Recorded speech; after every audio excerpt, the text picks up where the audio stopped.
Durante décadas, gobiernos, agencias y ejércitos han negado con vehemencia la existencia de ciertos proyectos, pero los archivos existen.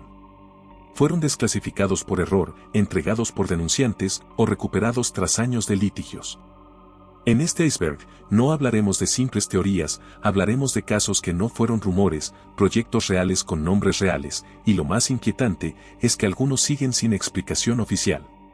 Traté de enfocarme en los proyectos más inquietantes, pero son tantos que tuve que dejar algunos para una próxima entrega. Casos que exponen lo que ocurre cuando el poder no tiene límites y la ética simplemente no existe. Sin más que decir, comencemos. Comenzamos con el nivel 1. En julio de 1946, apenas un año después de los bombardeos en Hiroshima y Nagasaki, Estados Unidos llevó a cabo la Operación Crossroads, 2 pruebas nucleares detonadas sobre y bajo el agua en el atolón de Bikini, en el Pacífico. Pero lo que parecía ser solo una demostración de poder militar fue en realidad uno de los experimentos más escalofriantes con implicaciones humanas, ecológicas y éticas que siguen generando controversia hasta hoy. La prueba Eyeball ocurrida el 1 de julio fue una explosión aérea de 23 kilotones.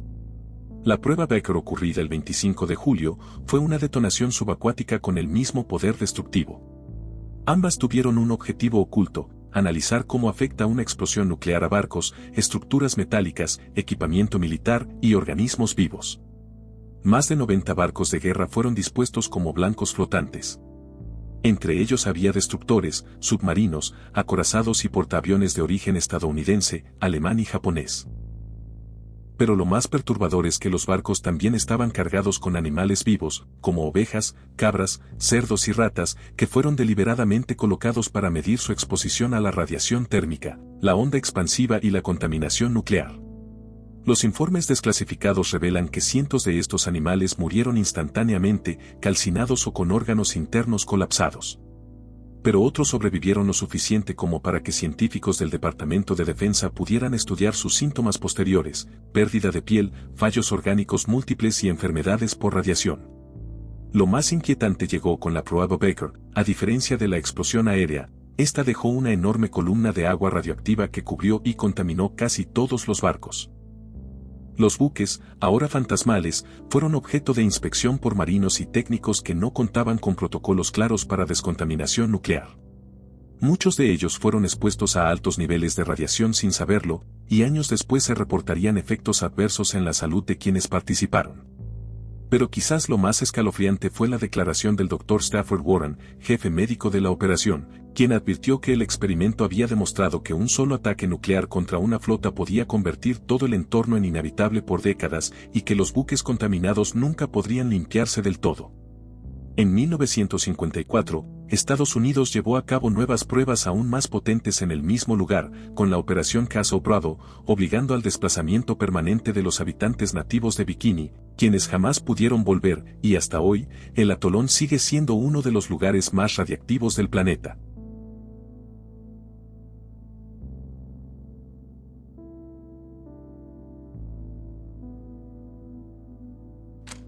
A mediados de los años 60, en plena Guerra Fría, la CIA tenía un problema: necesitaba escuchar conversaciones de alto nivel entre espías soviéticos, pero los micrófonos ocultos no bastaban y los agentes eran fáciles de detectar. Así nació uno de los proyectos más bizarros y crueles del espionaje moderno, Operación Acoustic Carry. La idea: realizar implantes quirúrgicos en gatos vivos para convertirlos en espías andantes. Los técnicos abrieron animales vivos, insertaron un micrófono en la cavidad auditiva, un transmisor de radio bajo la piel y una antena diminuta en la cola. La intención era soltar a estos gatos modificados cerca de embajadas o bancos de parques donde los diplomáticos soviéticos solían conversar y grabar todo. Según los documentos desclasificados, el primer experimento terminó en tragedia. El gato fue liberado cerca de una embajada rusa en Washington, pero a los pocos segundos fue atropellado por un taxi. $1 millón gastados y sangre felina inocente en el asfalto. Pero eso no fue lo peor. Se realizaron múltiples cirugías, implantando dispositivos en un intento de dirigir sus movimientos y grabar conversaciones. Sin embargo, controlar el comportamiento natural de los gatos para que cumplieran misiones de espionaje resultó ser el mayor obstáculo del proyecto. por lo que se vieron en la obligación de darlo por finalizado.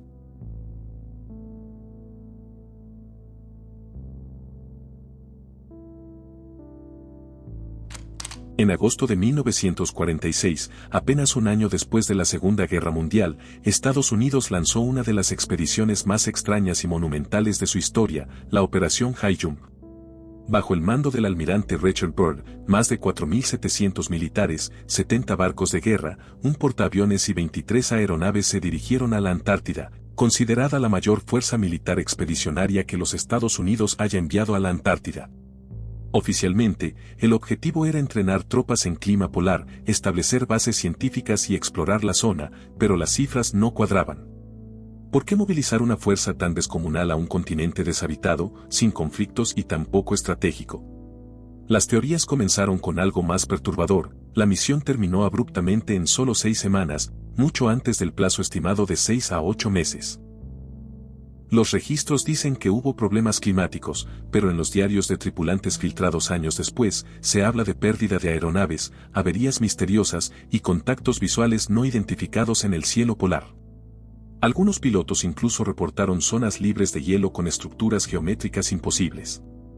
Y luego está el testimonio más inquietante, el del propio almirante Byrd.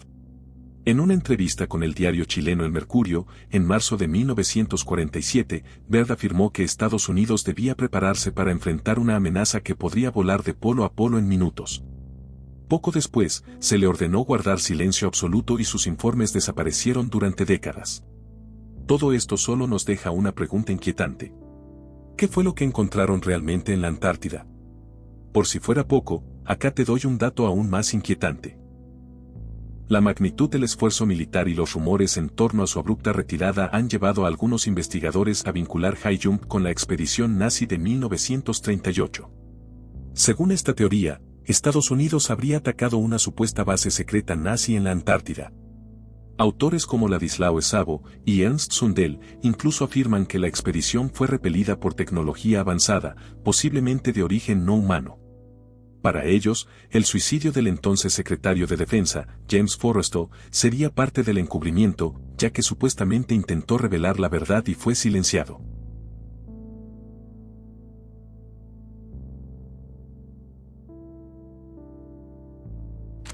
En 1962, mientras el mundo bailaba al ritmo de Elvis y los Beatles aún no explotaban, la Unión Soviética ejecutaba en secreto una operación que puso misiles nucleares en Cuba, a solo 145 kilómetros de Estados Unidos. El plan se llamó Operación Anadir, y su objetivo no era solo defensa, era estar listos para destruir a Estados Unidos en cuestión de minutos. Durante meses, barcos camuflados con cañones, tanques y misiles R-12 de medio alcance cruzaron el Atlántico sin levantar sospechas. Los soldados soviéticos usaban ropa de verano para parecer turistas y ni siquiera llevaban documentos de identificación. En total, más de 40.000 militares se instalaron clandestinamente en la isla. Esto se debía a que la crisis reforzó la dependencia cubana de la Unión Soviética, tanto en términos económicos como militares, convirtiendo a Cuba en un aliado estratégico de la Unión Soviética en la Guerra Fría. Lo que muchos no saben es que los misiles ya apuntaban a objetivos específicos como Washington, Nueva York y Miami, con coordenadas listas para ser ejecutadas. Y lo más perturbador, si Estados Unidos invadía Cuba, los comandantes soviéticos en el terreno tenían autoridad directa para lanzar los misiles sin pedir permiso a Moscú. Una guerra nuclear podía empezar por decisión de un solo coronel. Cuando un avión espía U-2 finalmente detectó las rampas de lanzamiento en construcción, el presidente Kennedy enfrentó la peor crisis de su vida. La Tercera Guerra Mundial estaba a punto de empezar por un despliegue que nadie supo que existía. El mundo contuvo el aliento durante 13 días, hasta que un acuerdo secreto hizo que Khrushchev retirara sus misiles a cambio de que Estados Unidos nunca invadiera Cuba.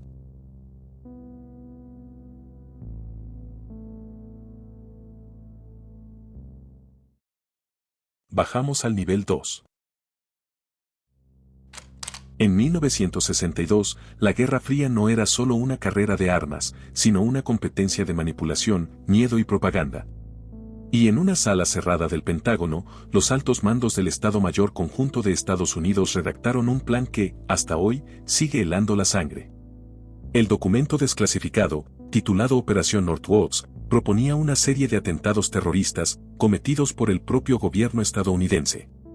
El objetivo era culpar a Cuba para justificar una invasión total a la isla.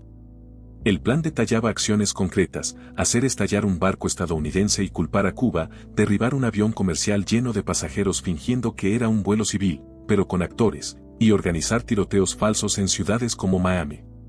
Incluso se propuso hundir una embarcación con migrantes cubanos reales. Todo esto fue presentado al entonces secretario de Defensa, Robert McNamara, y lo peor de todo es que la idea tenía el respaldo del jefe del Estado Mayor, Lyman Lamnesser. Pero el presidente John F. Kennedy rechazó el plan de inmediato, y no solo lo archivó, lo enterró. O al menos, eso creían. Décadas más tarde, el documento fue desclasificado gracias a la Ley de Libertad de Información, y lo que reveló parecía más propio de una teoría conspirativa que de una reunión oficial del gobierno.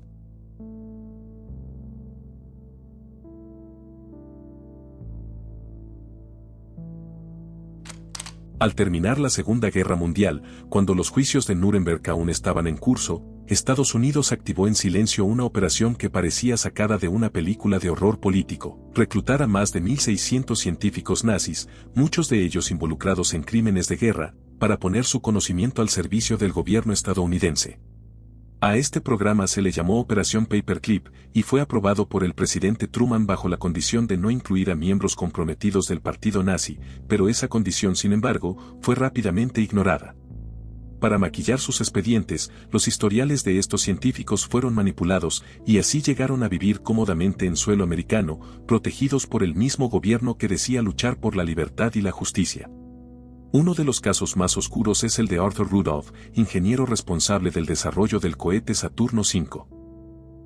Lo que no se decía en los manuales escolares es que fue jefe de producción en la fábrica subterránea Mittelwerk, donde miles de prisioneros del campo de concentración Mittelbau-Dora murieron por abusos, hambre y trabajos forzados mientras ensamblaban misiles V2 bajo condiciones inhumanas, respirando polvo tóxico, sin luz solar y entre cadáveres. Otro caso perturbador es el de Hubert Struckhold, más tarde apodado el padre de la medicina espacial. Lo siniestro es que asistió personalmente al Congreso Médico Nazi de 1942, donde se presentaron los resultados de los experimentos de congelamiento humano realizados en Dachau, por el infame Sigmund Rascher. A pesar de este vínculo, Struckhold fue nombrado consultor médico de aviación para Estados Unidos, y sus trabajos en los efectos físicos y psicológicos de los vuelos espaciales tripulados son la base de varios protocolos actuales de la NASA. Como si todo esto fuera poco, al menos 21 de los científicos reclutados estaban acusados directamente de crímenes de guerra, pero fueron protegidos de la extradición, nunca fueron juzgados, y nunca pidieron perdón.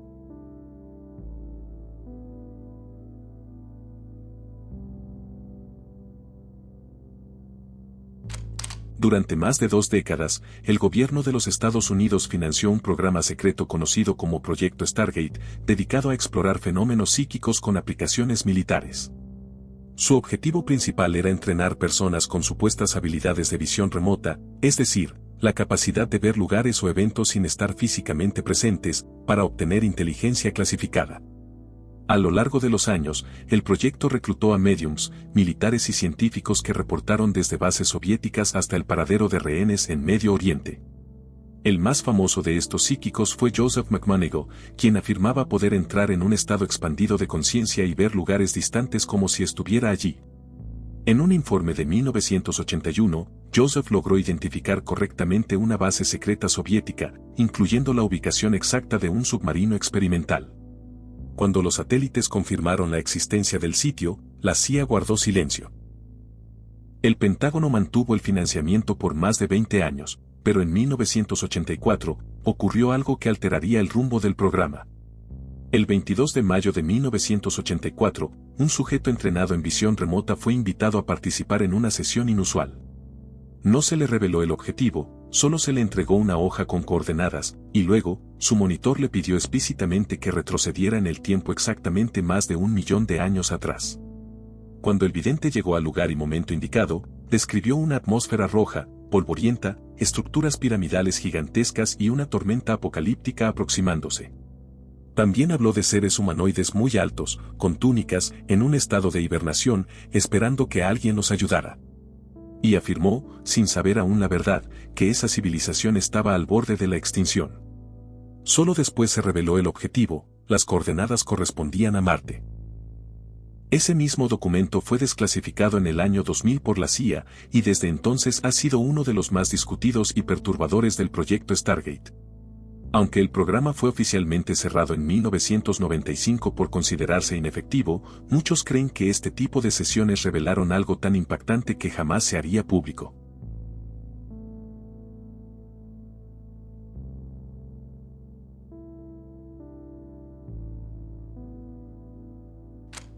Durante décadas, el sueño de controlar el clima fue más que ciencia ficción para el gobierno de Estados Unidos. Entre 1962 y 1983, la Operación Storm Fury fue un proyecto real y clasificado que intentó algo impensable, modificar huracanes en pleno océano Atlántico. La teoría era aparentemente simple: si sembraban nubes con yoduro de plata justo en el ojo del huracán, podrían desestabilizar su estructura interna, expandir la pared del ojo y así disminuir su intensidad antes de que llegara a tierra firme. En otras palabras, calmar la tormenta desde dentro. Durante la operación, aviones de la Marina y la NOAA volaban directamente al centro de huracanes activos, liberando químicos en medio del caos. Las tormentas seleccionadas eran cuidadosamente elegidas, o al menos eso decía el protocolo. Un dato perturbador que se filtró años después, reveló que en varias ocasiones sembraron huracanes sin la autorización de los países que se verían afectados y sin tener certeza de los efectos reales. Uno de los casos más controversiales ocurrió en 1969 con el huracán Debby. Tras ser intervenido 2 veces el fenómeno perdió fuerza, pero luego recuperó su intensidad, cambiando súbitamente de trayectoria. Aunque se atribuyó a fluctuaciones naturales, varios meteorólogos advirtieron que Storm Fury podría estar alterando peligrosamente el comportamiento natural de los ciclones. Aún más inquietante fue la revelación posterior de que el experimento no tenía un control científico riguroso, y que muchas de las supuestas reducciones en intensidad pudieron haber ocurrido de forma natural. En otras palabras, estaban jugando a ser dioses sin saber lo que hacían realmente. El proyecto fue finalmente cancelado en los 80, oficialmente por su ineficacia y riesgos diplomáticos.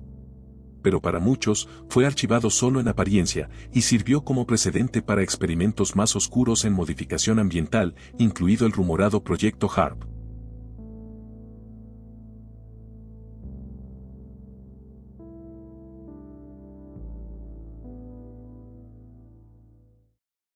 Seguimos con el nivel 3. En plena Guerra Fría, Estados Unidos decidió que no bastaba con probar bombas atómicas en el suelo. En 1962, bajo el nombre clave Operación Fishbowl, el gobierno autorizó una serie de explosiones nucleares en la alta atmósfera a más de 400 kilómetros sobre el Pacífico. Oficialmente, la intención era estudiar los efectos de la radiación en el espacio, pero los resultados fueron tan anómalos que muchos archivos permanecieron clasificados durante décadas. La prueba más infame fue Starfish Prime, realizada el 9 de julio de 1962 a las 11 de la noche. Una bomba de 1.4 megatones fue detonada a 400 kilómetros de altura, generando una aurora artificial visible desde Hawái, que confundió a miles de ciudadanos, pero eso fue solo la superficie. Minutos después, se registraron apagones masivos, daños en satélites en órbita baja, y una perturbación en la ionosfera que duró semanas. 5 satélites fueron desactivados por completo, y los efectos electromagnéticos fueron mucho más intensos de lo previsto. Lo más inquietante es lo que vino después. Según informes filtrados, algunos sensores registraron comportamientos anómalos en las partículas liberadas, como si ciertas zonas del espacio reflejaran una resistencia distinta al impacto. Hay documentos que indican que la intención oculta del proyecto era detonar bombas nucleares a diferentes alturas para medir si algo interfería con las explosiones, como si se estuviera buscando una barrera invisible en la atmósfera o más allá. De hecho, varios investigadores actuales vinculan la Operación Fishbowl con teorías sobre el proyecto HARP, el HARP e incluso la hipótesis del firmamento artificial, sosteniendo que el gobierno estaba intentando probar los límites del planeta.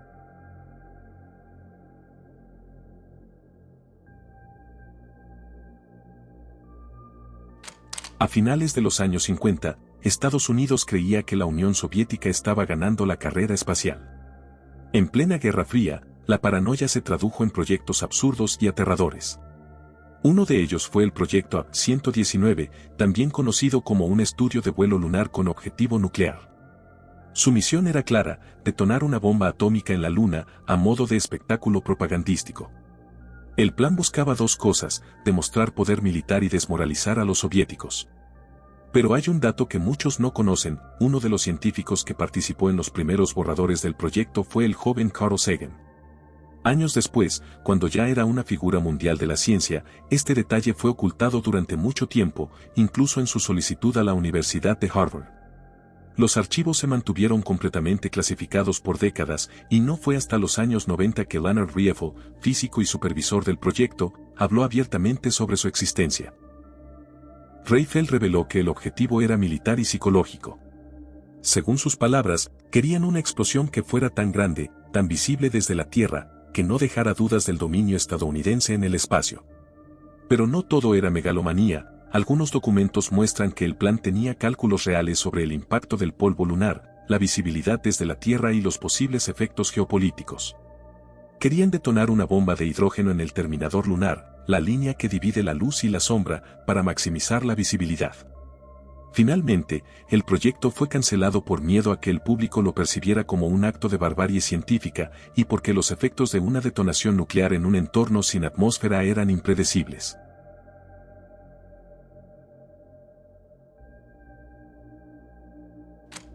En 1959, el ejército de los Estados Unidos elaboró un informe clasificado que proponía algo que hoy suena descabellado: construir una base militar estadounidense permanente en la Luna. El plan fue titulado Project Horizon, y su objetivo era asegurar la superioridad militar en el espacio antes de que lo hiciera la Unión Soviética. La idea era levantar una instalación subterránea lunar para el año 1966, capaz de albergar hasta 12 soldados. El proyecto detallaba los métodos para transportar los materiales desde la Tierra, las fases de ensamblaje, la excavación de módulos bajo la superficie lunar y hasta la instalación de armas nucleares defensivas, todo esto 7 años antes de que el Apolo 11 siquiera aterrizara. En total, se proyectaban 245 lanzamientos Saturno 1 para llevar equipos, reactores nucleares, escudos protectores y herramientas de perforación. En documentos desclasificados en los 2000, se incluye incluso un calendario de construcción detallado y mapas del lugar ideal para la base. El aspecto más perturbador no era solo su ambición técnica, sino su propósito: usar la Luna como plataforma de vigilancia, defensa y ataque nuclear. Desde ahí, Estados Unidos podría observar cualquier punto del planeta, enviar misiles y bloquear comunicaciones soviéticas. La operación fue archivada como no viable por la administración del entonces presidente Eisenhower. El coste y los riesgos eran demasiado altos y la NASA comenzaba a perfilarse como una alternativa más pacífica para la carrera espacial. Pero durante décadas, este plan quedó oculto como parte de los archivos militares del Pentágono.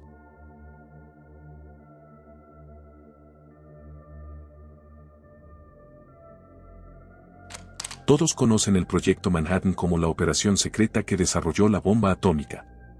Lo que pocos saben es que, detrás de sus laboratorios, también se ejecutaron experimentos médicos profundamente inhumanos, muchos de ellos, clasificados por décadas. Entre 1945 y 1947, en hospitales estadounidenses, como el Strong Memorial Hospital en Nueva York, al menos 18 personas fueron inyectadas con plutonio y uranio sin su consentimiento, bajo la supervisión del Comité de Energía Atómica. Eran ancianos, pacientes terminales o personas internadas por otras causas, y a ninguno se le informó que estaban siendo expuestos a material radiactivo altamente tóxico, usado para probar cómo se almacenaban y eliminaban estos elementos en el cuerpo humano. Uno de los casos más conocidos fue el de Ab Kerr, un obrero afroamericano de 53 años que ingresó al hospital por una fractura. Sin decirle nada, los médicos le inyectaron 0.2 microgramos de plutonio 239. Luego, le extrajeron dientes y muestras óseas sin anestesia para analizar cómo se distribuía la radiación en su cuerpo.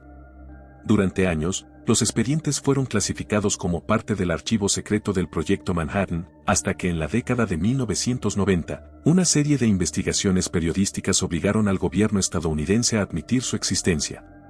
El informe final de 1995 reveló que los experimentos violaron todos los principios éticos posibles, aunque nadie fue juzgado por ello.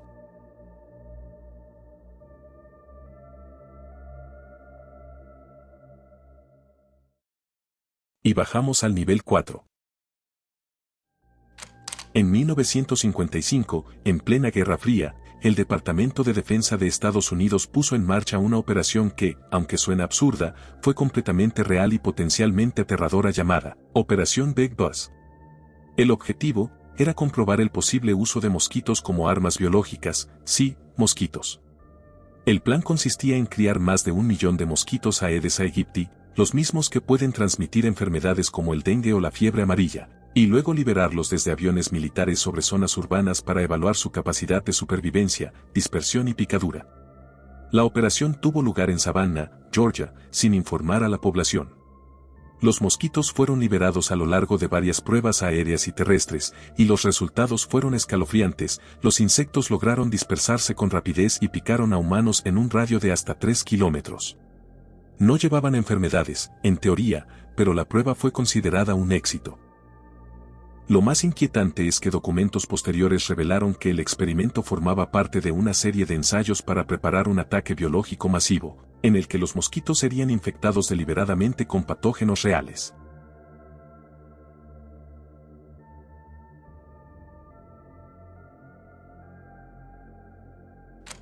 En 2003, la CIA desclasificó un documento de 29 páginas que había estado archivado desde junio de 1983. Su título era tan seco como inquietante.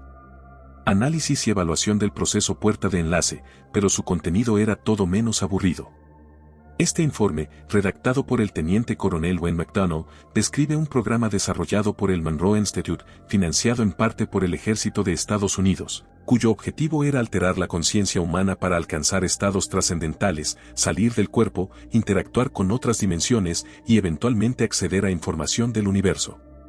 La técnica clave se llamaba Hemi-Sync, sincronización hemisférica del cerebro usando sonidos binaurales. Según el documento, este estado permitía al sujeto entrar en un campo energético unificado y, mediante enfoque y práctica, navegar conscientemente fuera del plano físico. El informe no lo plantea como teoría, habla de ello como si ya fuera un hecho, y ahí es donde todo se vuelve más extraño. La página 25 del informe, que estuvo perdida o deliberadamente omitida hasta 2020, contenía supuestas advertencias finales sobre el proceso, incluyendo referencias a el holograma cósmico, el patrón de pensamiento absoluto y limitaciones impuestas por el universo físico, una especie de frontera metafísica que solo algunos podían cruzar.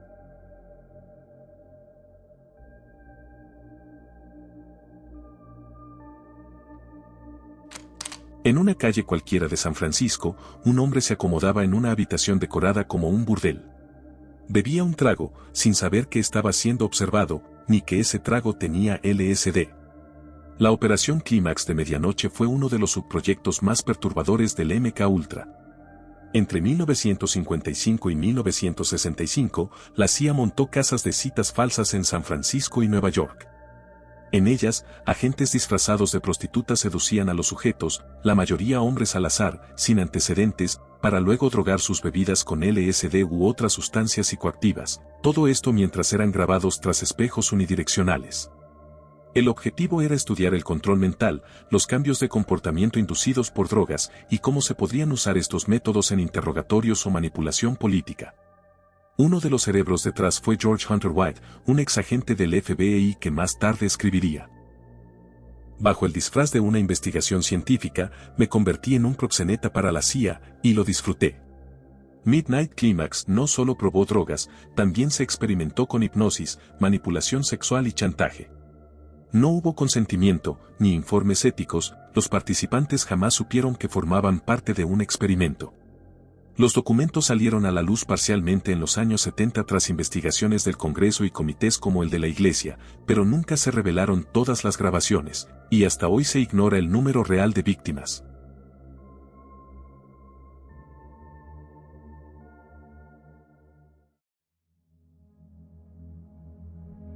Algunos de estos proyectos fueron cancelados, otros simplemente cambiaron de nombre. Y los más oscuros probablemente sigan en marcha, lejos de cualquier registro oficial. No se trata de creer en teorías, sino de aceptar que el mundo es mucho más turbio de lo que aparenta. Si llegaste hasta aquí y el video te gustó, por favor, suscríbete, me ayudarías mucho para poder seguir creciendo y traer este contenido que tanto me gusta realizar y compartir con ustedes. Si alguno de estos casos te parecieron interesantes, dale al pulgar arriba y comenta cuál te pareció el más insólito. Desde acá envío un agradecimiento especial a la maravillosa Tomoyo, quien realizó las espectaculares miniaturas que viste en este video. Muchas gracias por llegar al final, nos veremos muy pronto con un nuevo enigma. Esto fue el laberinto del misterio, adiós.